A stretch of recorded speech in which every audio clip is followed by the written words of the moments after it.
अऊज़ु बिल्लाहि मिनश्शैतानिर्रजीम बिस्मिल्लाहिर्रहमानिर्रहीम रब्बि इश्रह ली सदरी व यस्सिर ली अमरी वहलुल उक़दतम मिन लिसानी यफ़क़हू क़ौली। अस्सलामु अलैकुम। उम्मीद है कि आप सब खैरियत से होंगे। आज हमारा दर्स मुस्तहब रोज़े बेजुज़ हराम और मकरूह रोज़ों के जिनका ज़िक्र किया गया है। साल के तमाम दिनों के रोज़े मुस्तहब हैं और बाज़ दिनों के रोज़े रखने की बहुत ताकीद की गई है, जिनमें से चंद ये हैं। ठीक है, कह रहे हर महीने की पहली और आखिरी जुमेरात और पहला बुध जो महीने की 10वीं तारीख के बाद आए, अगर कोई शख्स ये रोज़ा ना रखे तो मुस्तहब है कि इनकी क़ज़ा करे, और अगर रोज़ा बिल्कुल ना रख सकता हो तो मुस्तहब है कि हर दिन के बदले में एक मुत्तआम या 12 ना खुद सिक्कादार चांदी फ़कीर को दे। दूसरा कह रहे हैं हर महीने की 13वीं, 14वीं और 15वीं तारीख रजब और शबान के पूरे महीने के रोज़े या इन दो महीनों के में जितने रोज़े रख सके, ख्वाह वो एक दिन ही क्यों ना हो।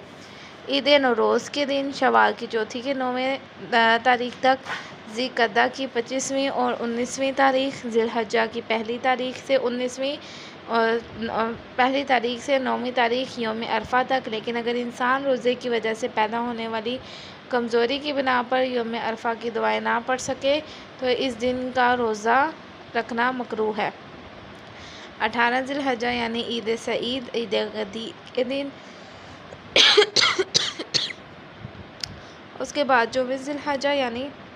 मुबारला के दिन, मुहर्रमुल हराम की पहली, तीसरी और 7वीं तारीख, 17 रबीउल अव्वल यानी रसूल खुदा सल्लल्लाहु अलैहि वसल्लम की विलादत बसआदत के दिन, 15 जमादिउल अव्वल और 27 रजब यानी हज़रत रसूल खुदा सल्लल्लाहु अलैहि वसल्लम की बेअसत के दिन। जो शख्स मुस्तहब रोज़े रखे इसके लिए वाजिब नहीं है कि इसे इख्तिताम तक पहुँचाए, बल्कि अगर इसका कोई मोमिन भाई इसे खाने की दावत दे तो मुस्तहब है कि इसकी दावत कबूल कर ले और दिन में ही रोज़ा खोल दे, ख्वाह ज़ोहर के बाद ही क्यों ना हो। ठीक है, यानी अगर कोई शख्स मुस्तहब रोज़े आप खोल सकते हैं किसी भी टाइम, मतलब ये नहीं है कि ज़रूरी नहीं है कि आप उसे पूरा करें। अगर कोई शख्स आपको दावत दे देता है, यानी कि मैं दोपहर की आपकी दावत करता हूँ, तो उसकी दावत को कबूल कर लें और आप दोपहर में ही अपने रोज़े को खोल सकते हैं, चाहे रोज़े ज़ोहर के बाद ही क्यों ना हो। अब आपको पता है जैसे वाजिब रोज़े जो हैं वो ज़ोहर से पहले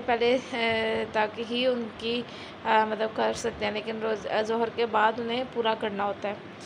फिर कह रहे हैं वो सूरतें जिनमें मुब्तलाते रोज़े से परहेज़ मुस्तहब है। मंदरजा झैल 5 अशख़ास के लिए मुस्तहब है कि अगरचे रोज़े से ना हो, रमज़ान में इन अफ़ाल से परहेज़ करे जो रोज़े को बातिल करते हों। सबसे पहला, वो मुसाफिर जिसने सफ़र में कोई ऐसा काम किया हो जो रोज़े को बातिल करता हो और वह ज़ोहर से पहले अपने वतन या ऐसी जगह पहुंच जाए जहां वो 10 दिन रहना चाहता हो। ठीक है, यानी वो वाला शख्स जो कि जिसने सफ़र में था और उसने कोई ऐसा काम किया जो रोज़े को बातिल करता था और वो ज़ोहर से पहले अपने वतन में आ भी जाता है, तो उसके बाद भी वो परहेज़ करेगा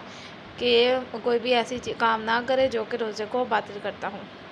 तो वो मुसाफिर जो ज़ोहर के बाद अपने वतन या ऐसी जगह पहुंच जाए जहां वो 10 दिन रहना चाहता हो। वो मरीज़ जो ज़ोहर के बाद तंदुरुस्त हो जाए, और यही हुक्म है अगर ज़ोहर से पहले तंदुरुस्त हो जाए, जबकि वो कोई ऐसा काम कर चुका हो जो रोज़े को बातिल करता हो, और अगर ऐसा काम ना किया हो तो एहतियात वाजिब की बिना पर ज़रूरी है कि रोज़े रखे। ठीक है, फिर वो औरत जो दिन में हैज़ या नफास के खून से पाक हो जाए, वो काफिर जो मुसलमान हो जाए और इसने रोज़ा बातिल करने वाला कोई काम सर अंजाम ना दिया हो। फिर कह रहे हैं रोज़ेदार के लिए मुस्तहब है कि रोज़ा अफ्तार करने से पहले मगरिब और इशा की नमाज़ पढ़े, लेकिन अगर कोई दूसरा शख्स इसका इंतज़ार कर रहा हो, इसे इतनी भूख लगी हो कि हुज़ूर क़ल्ब के साथ नमाज़ नहीं पढ़ सकेगा, तो बेहतर है कि पहले इफ्तार कर ले और फिर जो है नमाज़ पढ़े, लेकिन जहाँ तक मुमकिन हो नमाज़ पहले पढ़े। ठीक है, क्योंकि नमाज की फ़जीलत ज़्यादा है। यहाँ पे आप लोगों का रोज़े के अहकामात ख़त्म हो चुके हैं और इंशाअल्लाह आपका अगली क्लास में या जब भी पेपर मैं ख़ार से पूछूंगी आपका पेपर होगा, चाहे परसों हो चाहे अगली क्लास में हो। ठीक है,